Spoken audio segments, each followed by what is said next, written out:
Bienvenue à la revue de presse de 2CM Presse TV, ce lundi 24 février 2025. Aujourd'hui, la procédure de destitution contre Thiam et le lancement des concours administratifs occupent les unes des journaux. Les journaux portent leur attention à la mobilisation des militants et aux tensions politiques à l'approche de l'élection présidentielle. De nombreux quotidiens ivoiriens ont consacré leur une, lundi 24 février 2025, à l'actualité politique marquée par une forte mobilisation du RHDP dans le Woroba à 8 mois de l'élection présidentielle, ainsi que des polémiques autour de la nationalité de Tidjane Thiam et la remobilisation du PPA-CI. La mobilisation du Woroba en l'honneur du président Alassane Ouattara a été largement relayée par la presse. Fraternité Matin évoque un gigantesque hommage au chef de l'État, tandis que le Patriote met en avant la présence de 20 000 personnes pour magnifier le président à Séguéla. Dans le même élan, le Matin reprend les propos du vice-président Thiemoko Méliette Koné, affirmant que « Ado,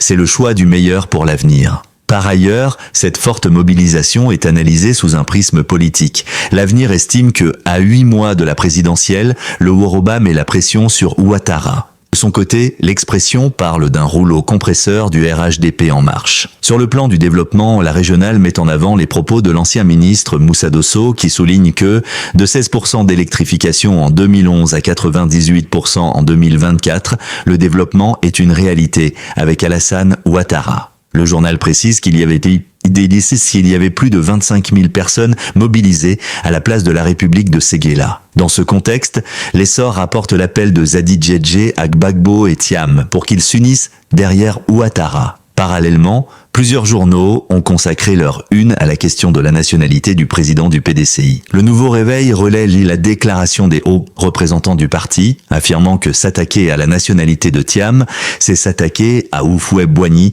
et renier ce qu'il a été. Dans un autre registre, le Bélier met en avant les propos de Thiam, qui interpelle le président de la commission électorale indépendante CEI, Ibrahima Kubier Koulibaly, en déclarant que l'élection de 2025 doit être transparente et apaisée. En écho à cette position, le Bélier intrépide souligne que le PDCI RDA se dresse contre les fossoyeurs. Enfin, le PPA-CI prépare activement sa rentrée politique. L'Inter affirme qu'à 8 mois de la présidentielle, le PPA-CI est déterminé. Dans le même sens, le Canard déchaîné annonce la fête de renaissance du PPA-CI à Dabou et rapporte les propos de Damana Picasse, qui promet une mobilisation exceptionnelle. De son côté, Notre Voix révèle que le FPI met en mission 1200 commandos. Ainsi, alors que le RHDP consolide son implantation, le PDCI resserre les rangs autour de son candidat et le PPA-CI s'organise pour la bataille électorale. À l'approche du scrutin, la scène politique ivoirienne s'anime avec des enjeux qui se précisent et des stratégies qui se déploient. C'est tout pour l'essentiel de la revue d'aujourd'hui. Rendez-vous pour une prochaine revue encore plus fouillée.